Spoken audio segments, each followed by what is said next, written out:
Hey everybody, and welcome to the last video of this year on this channel, which is of course the top 10 video games of this year. I've been doing this pretty much every year where, with the exception of last year I skipped out. I was a little bit too busy. But before that, let me just do a quick announcement. That is that I want to start streaming more on my Let's Play channel.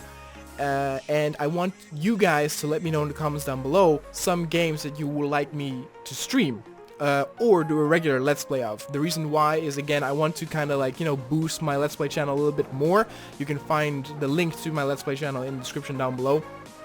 And in order to do that, I kind of want some tips or some requests from you guys so that you guys will tune in and watch me stream or do some Let's Play of that. Of course, in the past I've done requests where I chose only one game, but again, since that channel is still small, I'm up for, and of course the winter sale is now going on, I'm up for multiple requests. So just name a few games you would like to see, and I'll pick like 2 or 3 out of those that are they get like the most votes or something, and I'll start streaming or Let's Playing that somewhere in January.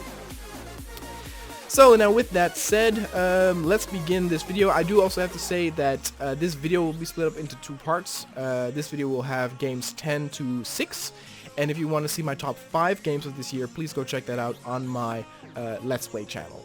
The link to that video will be in the description down below. And with that said, let's get this top 10 started. We begin the top 10 with an early release in the form of Firewatch. This story-driven game was a bit light on gameplay, but made up for it with its beautiful aesthetics, atmosphere, and stellar voice acting.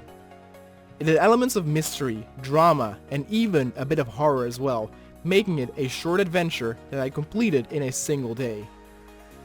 Some people were a bit let down by the ending, and because there's almost no replay value to be had, it did not rank higher on the list. Nevertheless, I did find it an emotional ride for a bargain price. On number 9 we find Silence, A Whispered World 2. I'm not a big fan of point-and-click games, but if a game offered me a fantastic story in a great setting with no frustrating puzzles, then I'm down. The aesthetics of this game are amazing, just as the characters you meet. Don't let the kiddie looks fool you. It tackles adult subjects like war, death, and what it means to be a child in a situation like that.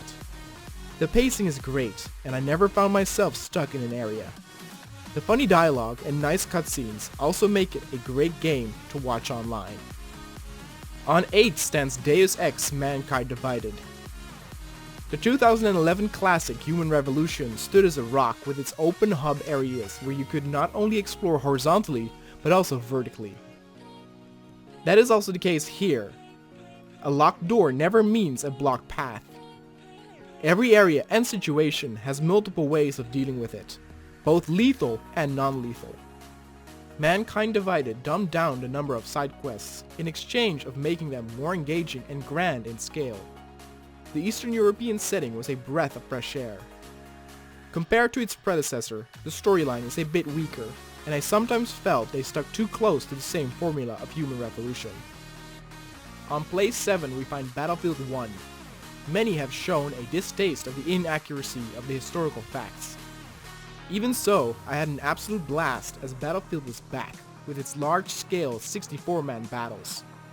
After a disappointing Hardline and Battlefront, it felt right to travel back in time to a setting not explored too much by other games.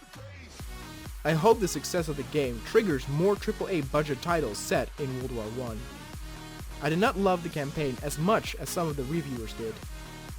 I hated the forest mission. Characters were often unlikable, and stories were too short. But there were a few gems out there, like the open desert map at night, the flying mission with the Zeppelin, and the spectacular intro. The final game in this video on number 6 is We Happy Few, which was released on early access a few months back. I do love me some survival games, but after the huge success of DayZ and Minecraft, too many low-quality clones were being produced. Often sharing the exact same experience of chopping down trees, making a shelter, and lighting a campfire. We Happy Few is the exception to this, as it presents a fantastic new world and setting to explore. Though the worlds are randomized, clever scripting and story-driven missions keep the game from getting stale. There's always a clear goal of getting into the next area, making it feel like a solid single-player survival RPG with random elements to keep you on your toes. And that would be the list for this video. As I said, if you want to check out my top 5, please check the link in the description down below. And with that, I want to have my final words for this year. This has been a fantastic year for this channel, which made a huge change that I think is for the better. Where, of course, in the beginning of this year, I started to do cinematics, and it was kind of a hybrid between mostly Let's Plays and cinematics. And now, a few months back, I made a change to actually make mostly a cinematic channel with Let's Plays as a side thing, and even actually making a second channel. You know, the increase in comments, the increase in views, the increase in subscribers really showed that it was indeed the right choice. Now people have a reason to come to my channel for unique, high-quality content. Again, I've said it before, it is quality over quantity. It takes a lot more time, and it really feels like work now sometimes to make these cinematics. But again, like I said, it really shows in the appreciation that you guys give me, and that is what keeps me going. Except for, you know, there are a lot of people saying, like, make these videos every day, which is just simply not possible. Again, now that I have vacation, you know, I was able to do a bit more with that and make more ambitious cinematics. But of course, once, you know, the study continues in January, you know, things will slow down, unfortunately, again, a little bit.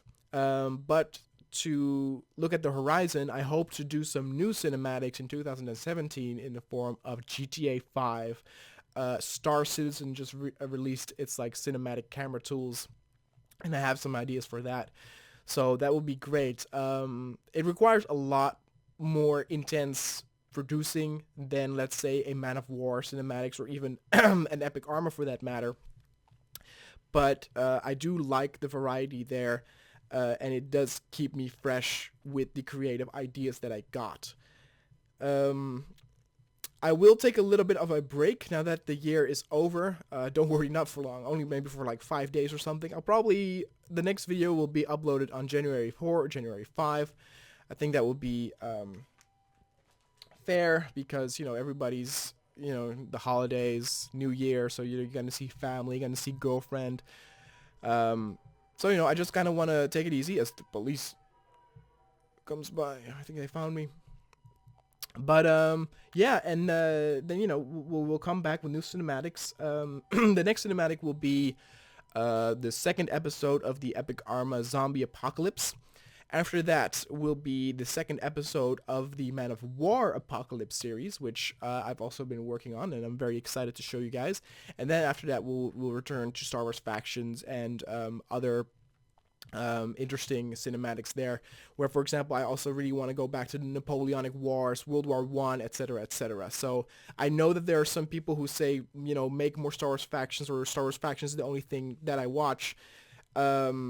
My answer is very simple. I'm not going to only produce those videos. There are so many cool mods and cool settings out there, and I really want to explore them all and really let my creativity loose on those subjects. So if Star Wars is the only thing you care about, I kind of feel sorry, but that's just the way it is. It's my channel, and I think that my cinematics that are not Star Wars related are just as enjoyable, where they have a different type of storytelling, different characters, a whole different feel to it.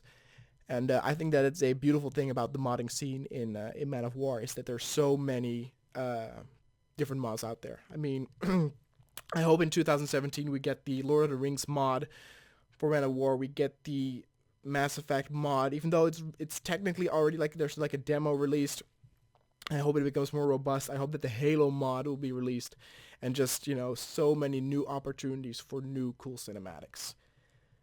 With that said, thank you guys so much for the support this year, and I wish you all a very, very happy new year. You know, I hope you get to celebrate with your loved ones close to you, and I will see you guys in 2017.